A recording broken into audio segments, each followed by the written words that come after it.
When I first look at the title, ESG at a time of global disorder, I'm trying to figure out what is on your mind. I suspect what is on your mind is that is there still ESG after President Trump? We started this ESG journey not because of President Trump, not because of the Americans, but because we think it's important. We as Malaysians think ESG is an important journey that we have to take together. It is therefore our hope that our speakers at this morning's forum can provide us with useful insights and new ideas to guide us through this period of challenges and uncertainties.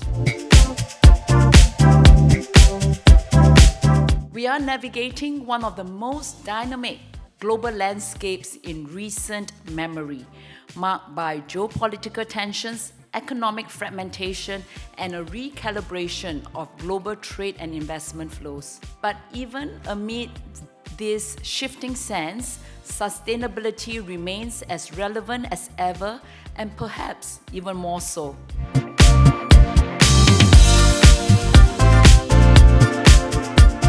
In your dealings with business people, with the industry, with the SMEs, when you talk about persuading them the same way you persuaded all of us here this morning, what is their reaction to you? I think there are companies that realize that they need to do this either way. There are also companies which do not think they should do all this. But ultimately, there's actually a larger component, which is whether the Malaysian economy is really unleashing its full potential.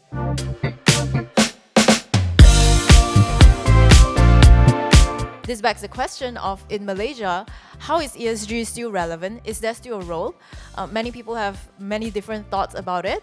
So yeah, we'd love to ask our panelists, what are your thoughts? What role do you think the ESG has at this point in time in Malaysia? ESG is dead, ESG has gone underground.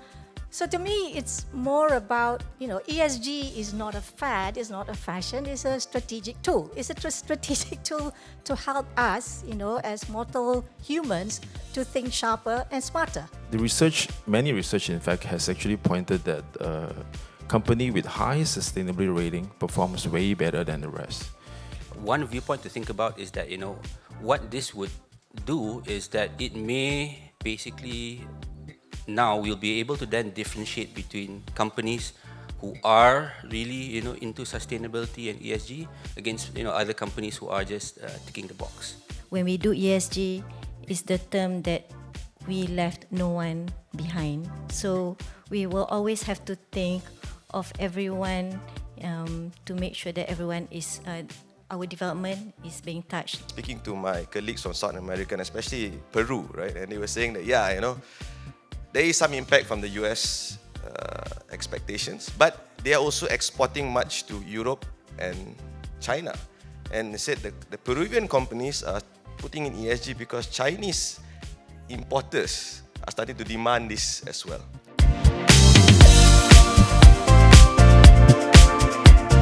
We all have industry stakeholders have different views, right, on carbon credits, CCUS, and on one end of the extreme end, probably people think it's a distraction from really reducing carbon emission. Why not you just cut from the source? So, but the question is, why do they put the E?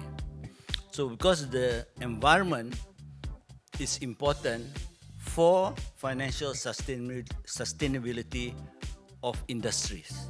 Malaysia, in a way, has no choice but to implement a carbon tax, because one of the questions in the thing is about this whole green ingredient and investment from the global north. You now have a situation where basically investment is coming in, for instance, in blast furnace steel production, which I think the Deputy Minister this morning was referring to, possibly data centers coming in as well, being powered by coal energy. This is the kind of ESG risks that you don't want to have coming into your country, right? CCUS cost is always said to be high, but it's actually ranges, right? It can be as low as $2 per ton to, if we talk about direct air capture, to hundreds of dollars per ton. So we have to be careful saying that everything is expensive here. I just want want to get, I suppose, to just sort of set the stage, right? Listening to everyone this morning, from the minister to everybody, what are your key takeaways from discussions today about the relevance of ESG in Malaysia and latest developments from your perspective, where you are? The only certainty at this point is really uncertainty, right? With geopolitics, trade tension taking the center stage, behind the scene, climate change is still happening. And whilst US pulled back from its climate commitments, others have remained largely steadfast.